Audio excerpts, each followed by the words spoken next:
Now live.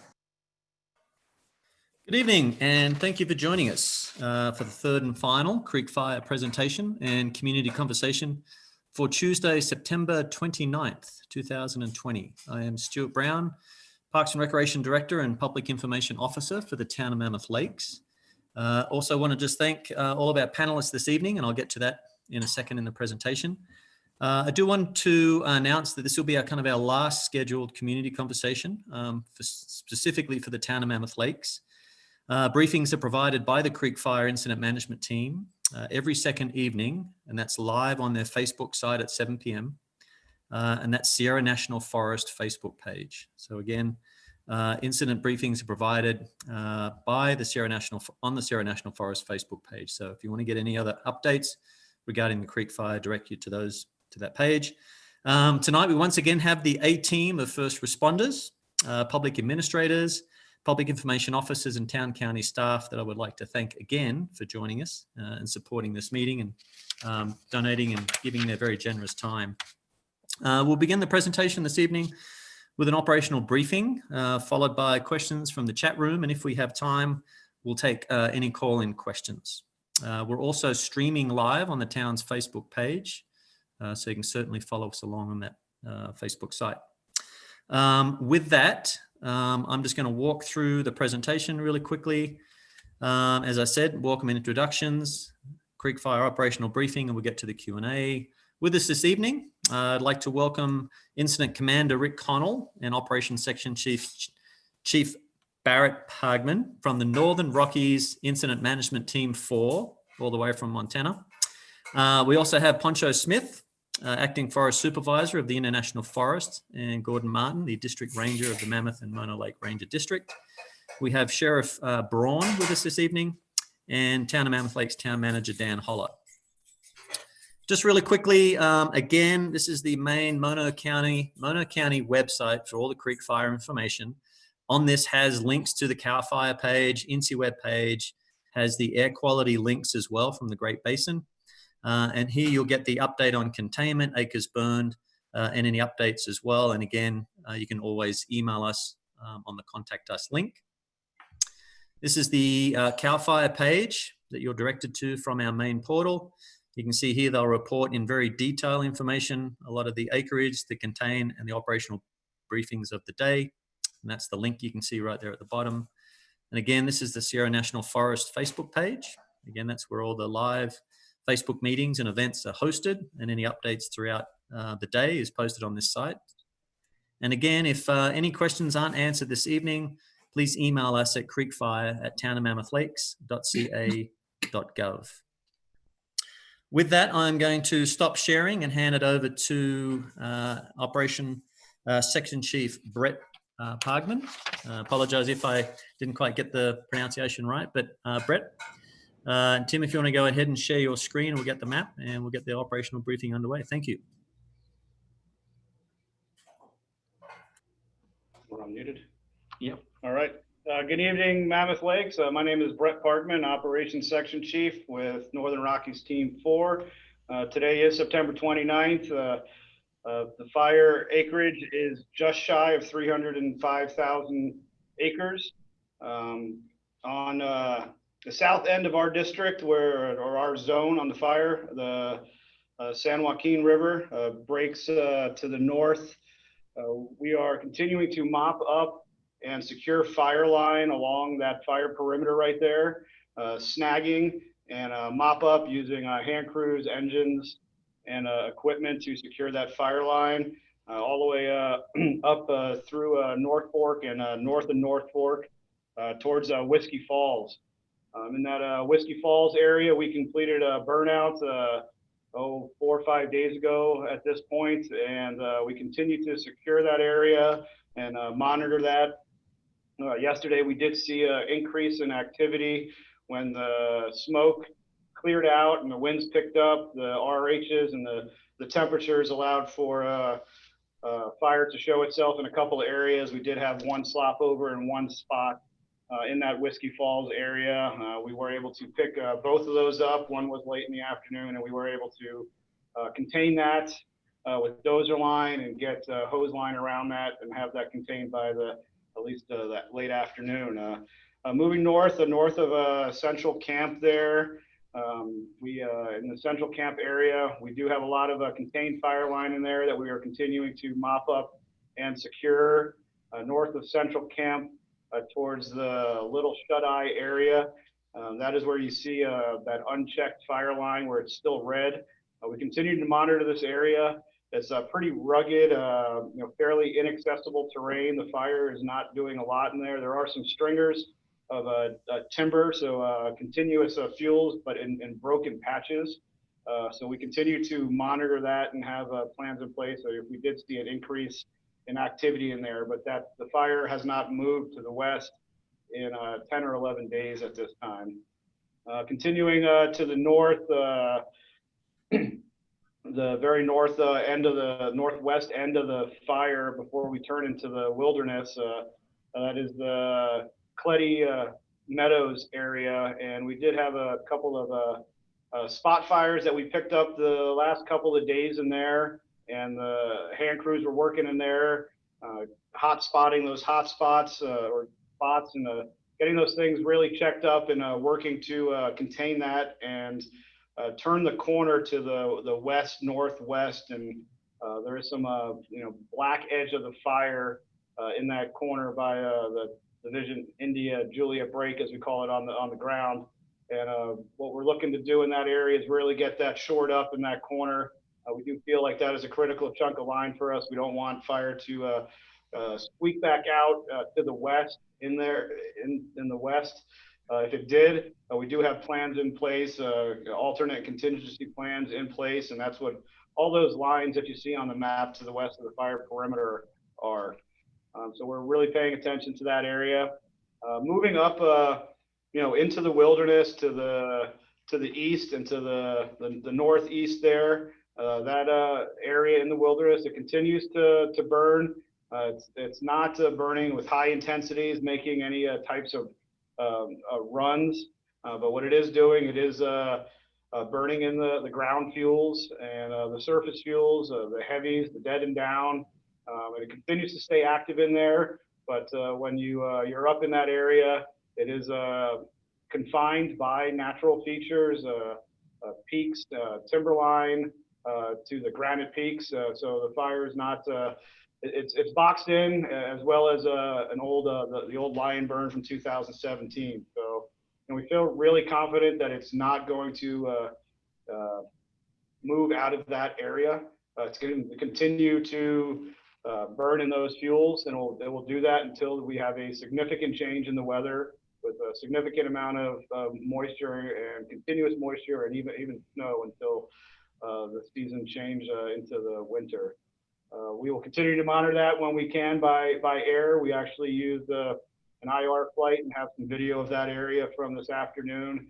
And we will continue to have plans in place for if the fire did make any significant runs or push to the east.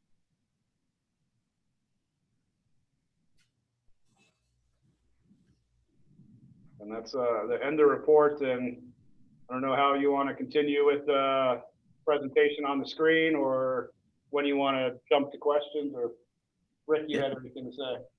Sure. I guess, one thing I would say about this wildfire is there's a lot of fire going on in California right now. And so the primary objective is to work the fire where we have high values at risk, whether it's, structures, power lines, cattle, all of the things that are out there that we hold dear to us, that have significant issues with them that we're trying to mitigate fire movement on the landscape. And on that wilderness side, that's where we've got options with the natural barrier of rock, lack of burnable material. And we're sharing resources with other fires that have evolved over the last few days since we took over command. And we'll continue to do that and move resources around the incident.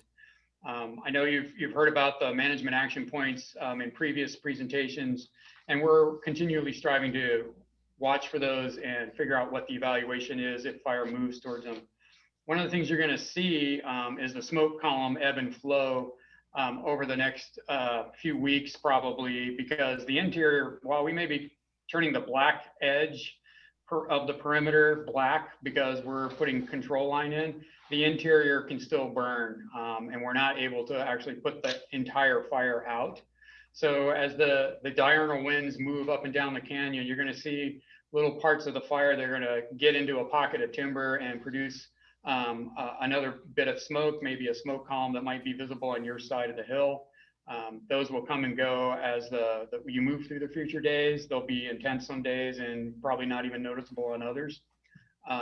And that's part of what's expected on a fire of this magnitude of 305,000 acres through the fall characteristics. The things you have going for you are, even with the dry conditions right now, days are getting shorter. Nighttime humidities recovery are up and down, and that varies with the weather pattern, but those are also probably helping us out as we go through time. So those are the things that are going to help us by having a bit of a shorter burn period, reduce that intensity and that ability to grow. The thing about the smoke is it's actually helping cap the fire. We're not having big runs because of the smoke's reducing the intensity of the ability of the fire to burn.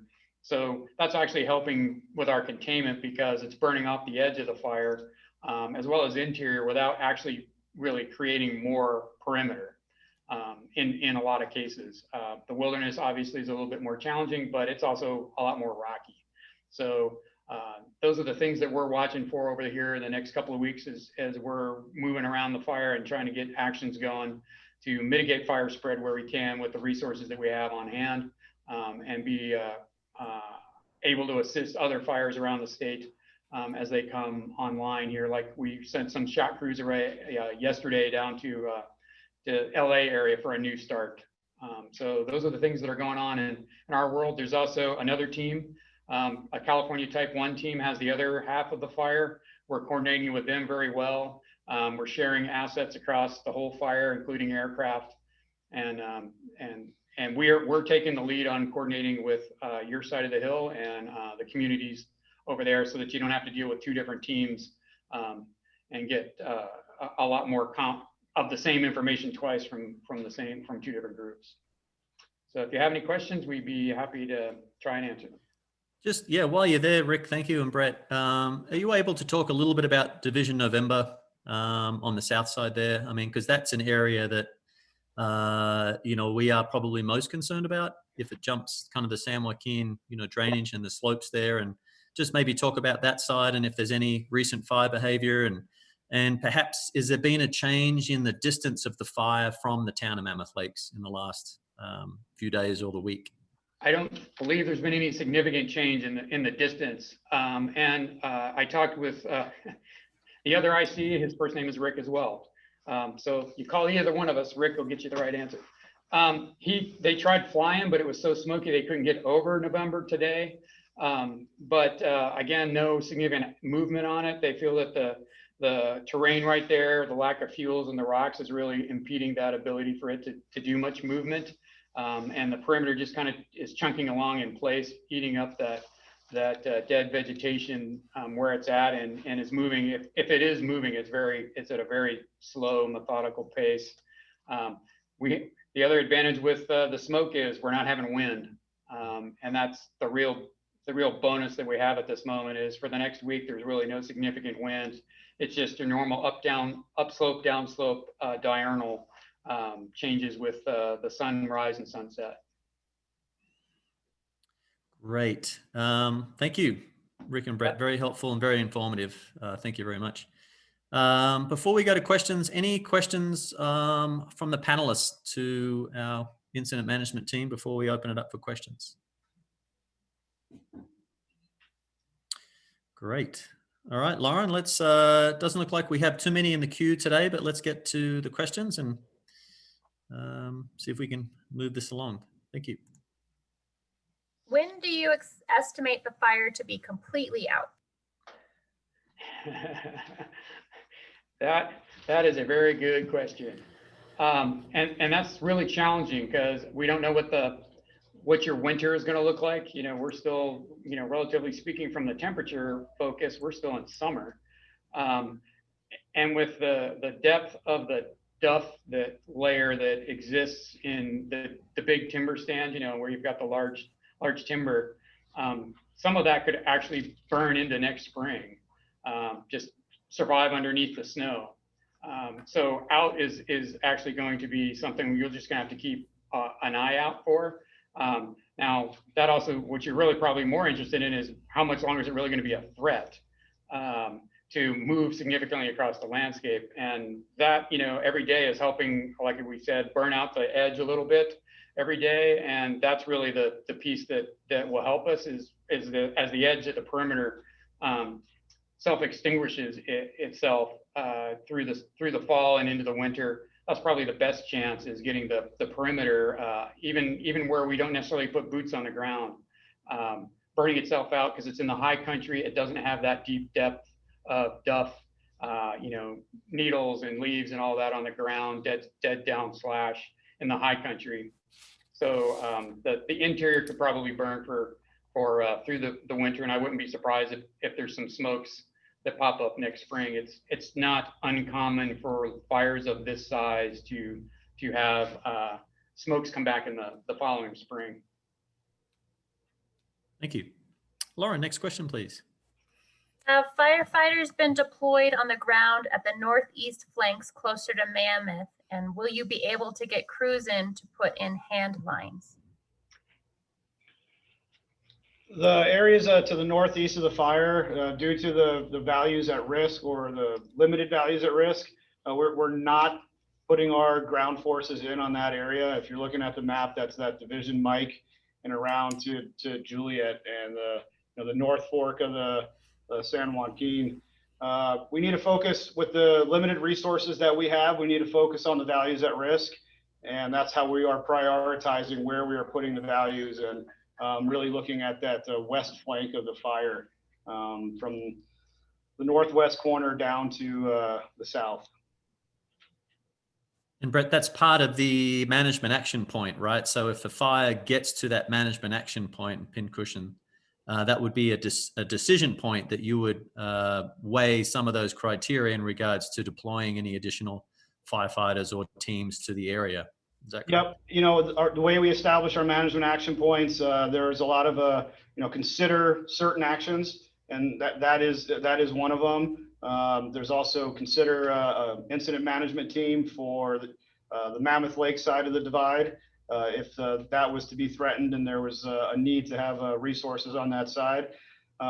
Again, these management action points, they are established to provide flexibility, so we're not cornered into a specific action. And specifically now, when we do have limited resources and have to prioritize them to specific areas on the fire where there's high values at risk, or other fires that have higher values at risk, as well as initial attack. It's continues to be a priority for us to continue to try to catch fire small throughout the region, and other regions that are still having long duration fire seasons.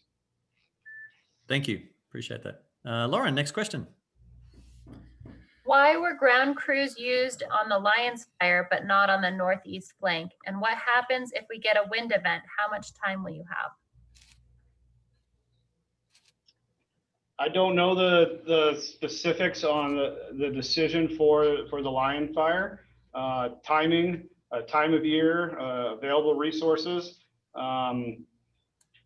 As far as wind event, we have an incident meteorologist that is assigned to the fire. So operations, we are working closely with them. We meet with them multiple times throughout the day. We talk about today's current weather, talk about the predicted weather. We're also talk about the upcoming 7-10 day weather that is out there. So we're trying to stay ahead of those wind events. And that's what the management action point is a trigger point to help guide those decisions. So as far as a specific timing, that is hard to predict, but that's the tools that we have on hand to help us make those decisions the best that we can. Thank you, Brett. I'm just going to pause there and just provide an opportunity for the Forest Service. If Poncho, Deb, or Gordon wanted to speak on behalf of the fire mitigation efforts for the Lions fire previously. Yeah, I'll speak on that. I was here during that period of time. Yeah, they're right. A lot of it was availability of resources. We did have them available because there weren't as many fires that year as there are this year. And they weren't threatening, the fires that existed weren't threatening homes the way they are now. But I will say one of the other factors is the fire behavior. That north end is trapped up against the Lyons fire, and it's probably not going to go through there. If you go down the South Fork, that area very much more granite there, less likely to jump across. So the possibility of it making a run towards town is much reduced over the Lyons fire itself, which was in virgin country at the time. We did end up running it up into the rocks, and that is what the crews out there were doing, was working towards that end. Thank you, Gordon. Lauren, next question. I see we have a few more questions coming in. Do you have a best guess on when the fuels will burn out on the southern and northern leg of the creek that has potential to jump the San Joaquin River drainage and run up to Mammoth Pass and Lakes Basin? Again, moisture, change in atmospheric conditions that will bring in the moisture from the Pacific, essentially, and getting those wetting rains. It's going to take significant wetting rain to really absorb into the ground fuels and raise those moistures and those fuel moistures, and essentially that is going to be what puts the fire out. Next question, Lauren. With winds dying down, can you get more airdrops of retardant on the outer perimeter of the fire to help slow the fire down? Send that back to Rick. Yeah, so the winds it's a double-edged sword, because now we don't have winds, but we have smoke. And visibility is what's kind of hampering us now from utilizing aircraft as much as we'd like to. Which, like I said earlier, it's good because we don't have the wind which pushes the fire, but we also don't have enough movement of the air to clear the air for the safety of the helicopter to drop as much retardant or water where we would like to, when we would like to. And for the most part, retardant or water, anything else we might drop on it really needs to be followed up like boots on the ground, people working the ground. You know, water and retardant, just by the name, retardant is not going to put the fire out. One, the fire could spot over it, and they really are just more a viable tool in light flashy fuels, grasses, and brush places. And we would do that where it's effective to do so. It wouldn't be, you'd be putting the pilot at risk to put out a lot of material when it's in the high rocky area, where the risk is not worth the gain from that part of the fire right there on that day. So the wind is really kind of, like I said, that two-edged sword of keeping the inversion on us, which is keeping the fire from doing a lot of movement, but is preventing us from utilizing those aviation assets as much as we'd like to. We appreciate that. Thank you, Rick. Lauren, next question. Any idea what smoke conditions in Mammoth will be like the next 2 weeks, and when can we expect a consistent clear sky again? You know, again, that's related to air movement. You know, I'm from Kalispell, Montana, outside Glacier National Park, and we've also been enjoying your smoke from the whole West Coast all summer. And it's really got to be those frontal passages that move this high pressure out that will clear the air. And right now, at least in the next week, you know, the meteorologist, as Brett mentioned, doesn't see anything to move this high pressure out of our area until, you know, later in the week at the soonest, and probably not very consistently, you know, storms coming through that would drop the rain as well as clear out the smoke. So unfortunately, we don't have a good picture of when that really is going to return to clear air conditions in the near term. Thank you, Rick. Lauren, next question, please. Many of us have vehicles and supplies packed and ready to go in case of an evacuation warning or order. Can you say at this point that an evacuation warning is highly unlikely? Sheriff Braun. I can say that. I can say 2 weeks ago, I was all sure that we should all have our bags packed and ready to go. And we should always have a plan and be ready to go. But for this fire right now, I am confident that we are not issuing an evacuation warning or an order absent like a mind-blowing hurricane force wind that's going to push the fire. I think we're okay for now. So we can take a deep breath when the wind shifts back to the northeast tomorrow and just relax for the weekend. I think as you stated last time, Sheriff Braun, we live in a forest and we should be prepared for any eventuality.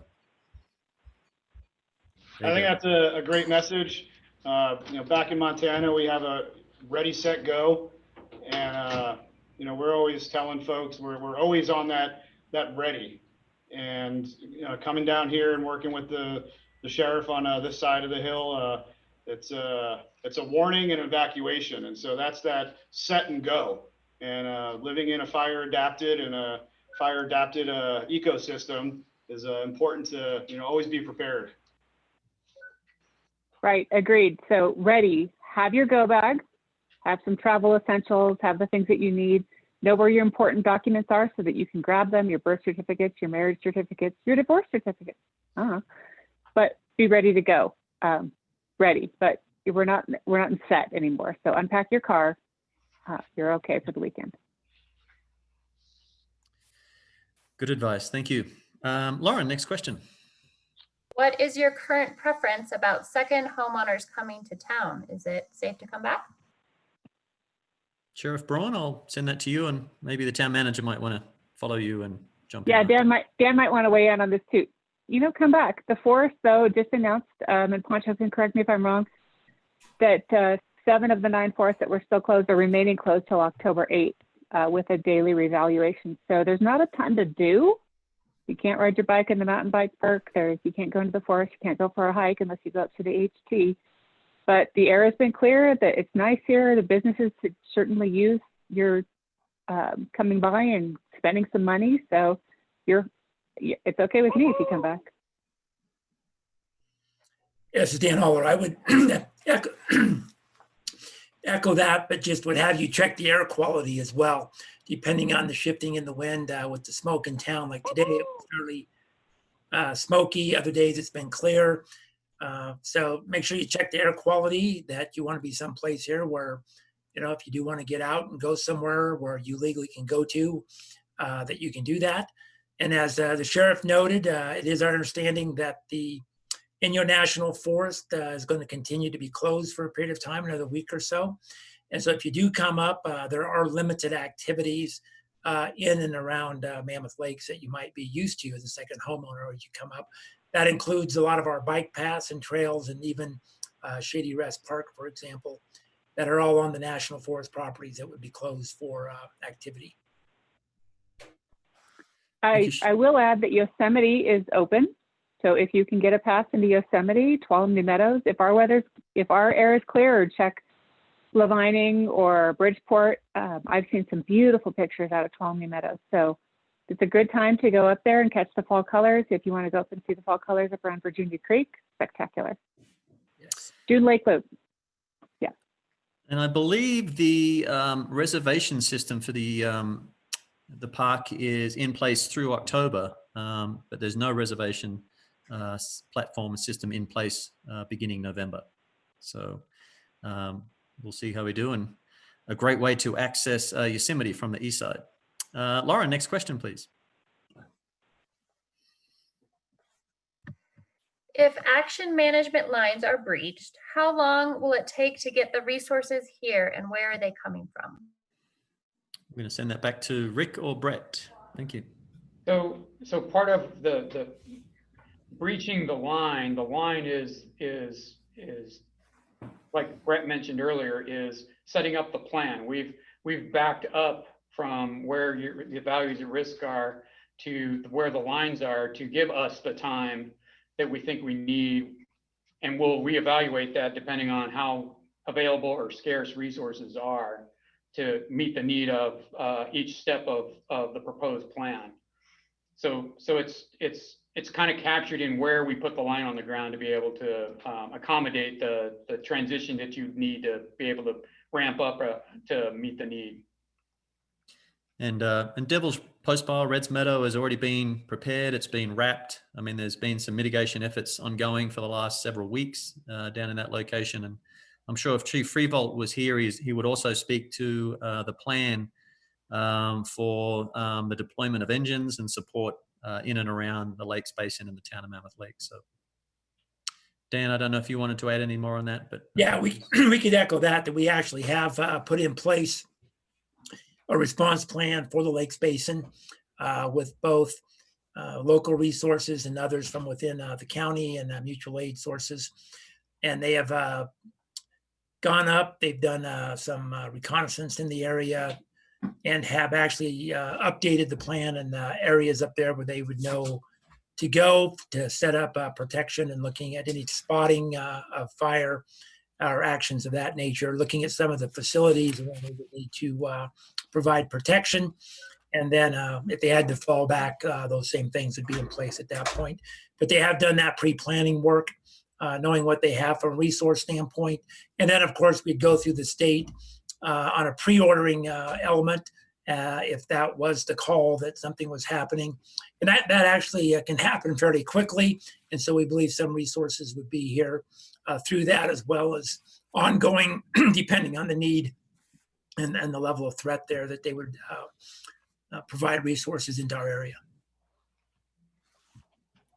thank you. Lauren, next question. With the Forest Service or forest closure, are you saying that you cannot use the trails at the foothills of Shady Rest to bike or walk? Yeah, that is correct. Those trails that go along into there are on Forest Service property. We have some of the forest reps here. They can correct us if it's wrong, but understanding is that any activity on the forest that's under a permit or just walking off into the trees and enjoying a time out in the forest would be prohibited under the closure. And I think this is a good cue for Poncho, if you want to just jump in and talk a little bit about the extension of the forest closure and the criteria around that decision point. Thank you. That's correct. Is that the regional office made the decision that we are, because of the fire danger, the wind, the high temperatures, low humidities, that the Inyo National Forest will stay closed until September 8th. We have given some exemptions to the resorts that wish to open up, but those exemptions are just for lodging and for feeding people. You can go to the resorts, you can stay there on their property, but you cannot go out on a national forest land. The same thing in town. You can come to town, enjoy Mammoth Lakes, but do not go out on the forest. Don't go out on the forest trails. Don't ride your bikes. I'm sorry, but that's where we're at right now. But again, it's evaluated every day, but for right now, it's going through September 8th. October 8th. Yeah, October 8th. So, Poncho, does that mean like Rock Creek, you can go up to, it's not pie in the sky anymore, what, Crumble in the Clouds, or Tom's Place and Gravel Bite, support those businesses? That is correct, and that is one of the things that we did was at Tom's Place and all the other resorts that wish to open up and feed the public or house the public are open and able to do that. Poncho, do you know if that includes the resorts in the Lakes Basin? It does not yet, but it will. We are having that, Gordon and I are having that conversation like less than 10 minutes before this call started. So I think what it looks like right now, and again, it's going to depend on Gordon's comfort level, and he seems to be comfortable with that, is we will allow the resorts in the Lakes Basin to open again just for lodging and for feeding people. What I don't want is people going to the resorts and then, well, I'm at the resorts, I'm going to go fishing because I'm not allowing the public to go up there and do those kind of things. So it gives the resorts an opportunity to try to regain some of their lost revenue over the last, over the COVID and the fires and everything else that we've had going on here. But I do have to enforce the forest closure. Yes. So the gate will remain closed into the Lakes Basin and Poncho. I don't know, Gordon, can you answer that? Because I think it'll probably have to open up. It just won't allow the public up into there. No, Stuart is correct. My plan is to leave the gate closed. We'll be operating under the spring conditions like we usually have early in the season, with the resorts having to go down and escort their guests up from the gate. See, that's why I have smart people working for me. Thank you. Thank you for the clarification. Lauren, do we have any more questions? I saw there was a question on campgrounds during the temporary closure as well. Is that right? Yeah, are campgrounds opening up this weekend? There may be some of the campgrounds that open up. A lot of them have decided to go ahead and close. The concessionaire campgrounds have decided to go ahead and close, mostly because we're not allowed campfires and things like that in there. So, but through the take that back. We're not allowing the campgrounds to open. Yeah, I had to stop and think about it because it changes. It seems like on a daily basis. yeah. So that would Yeah, be. I would sorry, follow Deb. up with that. Yeah. That the closures that we have in place has included front country campgrounds and dispersed camping, and that will remain. Great. So like Mammoth RV Park, Camp High Sierra, or obviously all the Lakes Basin campgrounds all remain closed during this closure period, correct? I guess I'm thinking more like Shady Rest Campground, Shady Twin Rest Lakes Campground. Campground there Yep. will remain closed. Some of those other campgrounds may be under permit and may be able to open, and private campgrounds can remain open. Okay. Yep. Got it. Thank you for the clarification. Lauren, next question. Is there a time set to control burn the wood piles in the recent clearing of the land in the Lakes Basin? Maybe that could be for Poncho, Gordon. Yeah, Anybody? really, it's going to be for Gordon. But if we do that kind of thing, it will be most of the time we burn piles in this forest in the snow. But I don't know that we have a specific plan right now. Gordon? Yeah, frankly, we haven't finished creating those piles yet. And we count on the snow accumulation kind of compacting those piles. If you've seen the piles, you know that they're many of them made up of quite a bit of large material, and that takes a while to dry out.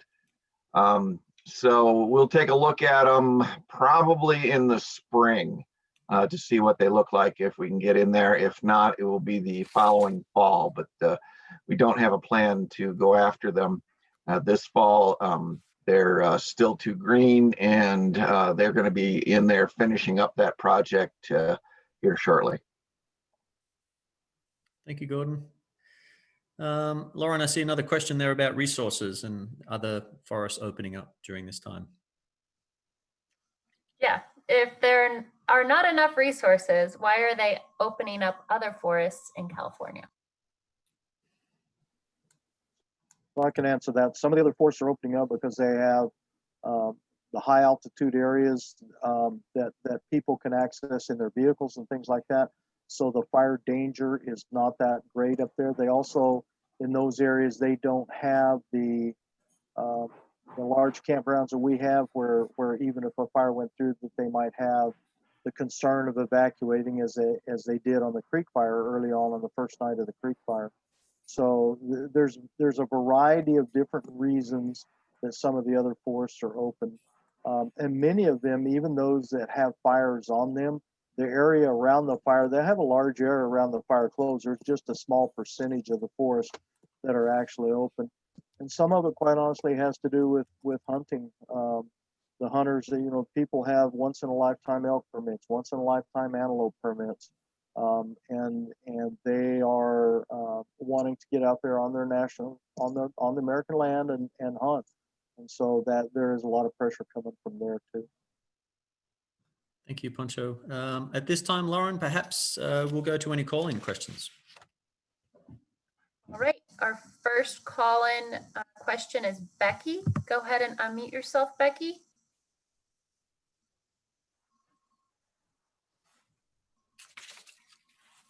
Becky, are you there?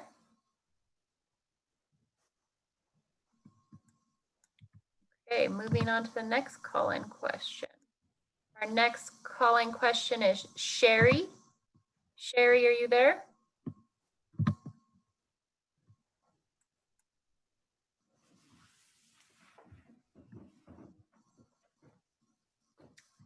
All right.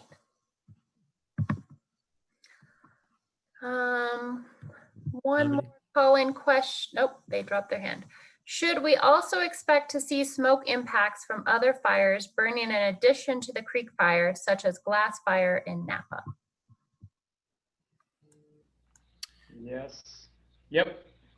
You know, again, this high pressure is not allowing air to move around and blow that smoke out. So any current fire or any new fire could potentially impact your area. Lauren, I see we have a. This is Deb. Oh, sorry, and I would Deb. just Jump in add there, Deb. one thought to this is that one of the things that makes Mammoth Pass great for skiing is also what makes it terrible for smoke transport. So one of the things that folks in the town of Mammoth Lake should understand is that low pass, Mammoth Pass, is the way that most of the smoke from the Western Sierra makes it over to the Eastern Sierra. It's just kind of the double-edged sword of living in the town of Mammoth Lakes. Sorry. Yeah. Thank you, Deb. Lauren, did you want to ask the Facebook question to the panel? Sure. What harm is it to the forest for someone to enjoy the views at Minaret Summit? Is that open now and can we enjoy it? I'm going to look for either Poncho, Deb, or Gordon, or perhaps Ingrid. I don't know if Ingrid's been up there.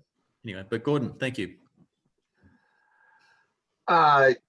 In theory, the road up to the Minaret Vista is State Highway 203, and we don't control that.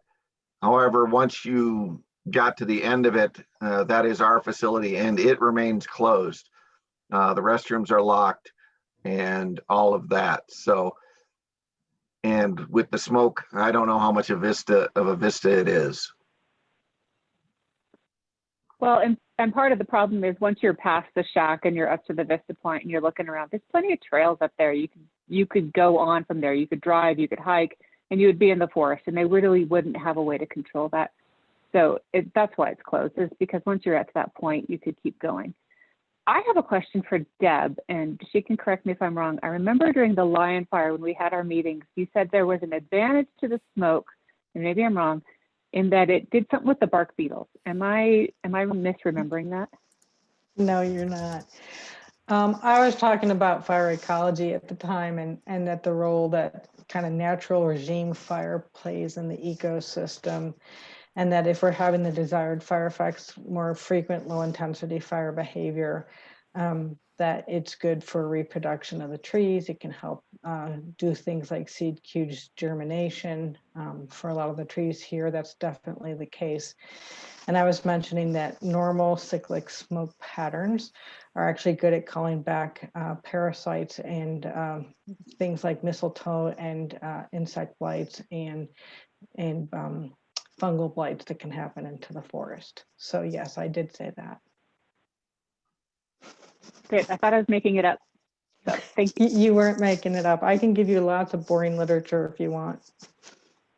No, it's nice to know that there's an upside to everything, even though the smoke is annoying and it hurts your lungs and it hurts your eyes, but the upside is that maybe it's doing something good for the forest. So. Right, and I would argue that the creek fire is probably not the natural fire regime we're looking for when we talk about getting fire on the landscape. Although I would say that some of the stuff we're seeing in the Lion Scar and where the Lions Fire burned in 2018 is fine fire effects. And that's part of why we can feel pretty safe about it hanging up on the rocks and in the fuels there. But I also want to acknowledge that an awful lot of the creek fire was not nearly that pleasant. So Thank you. I believe we have another call-in question, Lauren. Yes, our next call-in question is Goldie. Goldie, are you there and can you unmute yourself? Hello, thank you so much for taking me. I just had a quick question of what was it for the panoramic gondola building or gondola to the top of Mammoth Mountain, since it's not technically in the Inyo National Forest, will that be reopening on October 2nd? Because they're closed till the 1st. I believe Mammoth Resorts, sorry, Sheriff. I believe Mammoth Resorts go ahead. I believe Mammoth Resorts has suspended all summer operations, right? So I don't think they're going to be reopening any of their summer operations, and that includes the bike park or scenic gondola rides. Right, I can echo that. I was texting with Joni Lynch last week during this meeting, and they have suspended all summer operations other than Sierra Star, which is private property. So bike park's not coming back open. Camp High Sierra is not coming back open. I don't see the gondola opening until, I mean, maybe for scenic rides once the forest is open, but that is still all Inyo National Forest. That's right. I have a permit. And then, Ponch, if I'm correct, if the Forest Service suspension ends on October 8th, Reds Meadow and Devil's Postpile will not be reopening to the public. Is that correct? That's correct. At this point, it won't be reopening until we further assess it. And then again, the buildings down there are wrapped. We've got pumps and hoses everywhere to protect that area down there. So we'd like to give it a little longer just to be sure. And before we pull that material out, and it'll take us a while to get all that stuff out prior to reopening. Great. Thank you. Lauren, do we have any more questions, call-in questions or Facebook questions? Is there fishing Tioga Pass?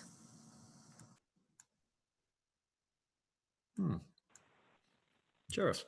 So if you're asking if you can fish like in Ellery or Tioga or any of the lakes that are in the Inyo, technically no. So that's still the Inyo National Forest. And unfortunately, Poncho and Gordon, Deb can correct me if I'm wrong, but all activities in the Inyo National Forest, other than the permittees that they've allowed to open for lodging and food, are prohibited. That's correct. Thank you. How are we doing on the questions, Lauren? No more questions at this time. I just had one. There was a comment in the chat box here, and it was a person just asking if it would be possible for the Mammoth Lakes Fire Protection District to post daily updates on their Facebook and social sites regarding the creek fire. There's probably not too much to report some days, or not much has changed, but it's reassuring to hear from them daily about the status of the fire. Again, just want to reiterate that these updates are provided on the Sierra National Forest Facebook page as well. Also on the Mona County Creek Fire portal, and on the CAL Fire portal that Rick and Brett oversee, and Tim, who's kind of disappeared behind the camera there, but he oversees the public information as well. With that, I am just going to ask if there's any closing questions from Rick or Brett from your team. No, we appreciate the opportunity to explain what's going on the other side of the hill. No, we really appreciate your time. Thank you for coming all the way from Glacier National Park as well, and for spending some time in California battling our unprecedented fire season. I'm going to go over to Poncho, Gordon, and Deb from the Forest Service. Any closing remarks for the audience this evening? I just want to say thank everybody. I just say thanks to everybody for understanding that the forest is closed. We will reopen it as soon as we can. Again, working with our regional office and looking at the fire weather that is out there and still to come. It's going to be a little while, but we will reopen as soon as we can. And thank you, Stuart, for everything that for hosting this event, and Sheriff Ron and the folks on the Creek Fire. I will see y'all tomorrow. Thank you. I'm going to go to Sheriff Braun. Any closing comments for our listeners and watchers this evening? Thanks everybody for checking in with us and seeing how things are going. We're in a much better place than we were a couple of weeks ago. I feel really confident with how the fire is being managed. I know it's hard for us to understand because there is this giant mountain range in our way from us understanding what's going on with that fire, but that giant mountain range is also keeping that fire from getting to us. So I appreciate everything that the incident management team's doing on that side, and thanks for keeping us in the loop. Thank you, Sheriff. Dan, would you like to provide any closing comments for the group before we sign off this evening? Thank you. We just echo that and saying thank you to the teams that are battling this fire. Our thoughts and prayers go out to those in the other fires who have lost their homes as well as in this one. And recently hearing of some lives lost. As we keep things in perspective here in Mammoth Lakes, we should feel very fortunate that the fire is on the other side of that hill. Yes, we have to put up with the smoke and the closure of the forest and the impact economically that has on our community is hard to see. But I'm very thankful that we're dealing with those issues and not an evacuation or burning of property or loss of life. And for those individuals that are putting their life on the line on a regular basis in battling those fires and out there. Again, thank you very much for being there, for putting yourselves out there, for the management teams that have come in and management of those fires. And for our community, just as it comes together and as we have prepared and continue to watch and prepare as need be. Again, thank you all for that. And thank you for the time to share with us, for the number of people who have joined these calls. It's great to see people engaged and keep the questions coming. And we'll continue to pull people together who can answer those questions as we all look at the decisions in front of us. I encourage you to be safe, be careful, and please obey the requests that are out there in terms of forest closures and other restrictions that are in place. Thank you. Thank you, everybody. I appreciate everybody's time. Right on the screen here, I'm just going to point everybody's attention to the screen. This is our County Creek Fire Information Portal. Again, the URL right there on the bottom. Again, this is the CAL FIRE page that our incident management team is managing. Thank you for that. Again, this is the Sierra National Forest Facebook page. Again, they do every second day briefing, 7 o'clock, live on Facebook. So definitely tune into that. And again, if you have any questions that weren't answered this evening, please email us at creekfire@townofmammoth.ca.gov. And with that, I will sign off. Thank all the presenters for the valuable time. Thank you for joining this evening. And thanks again. Thank you.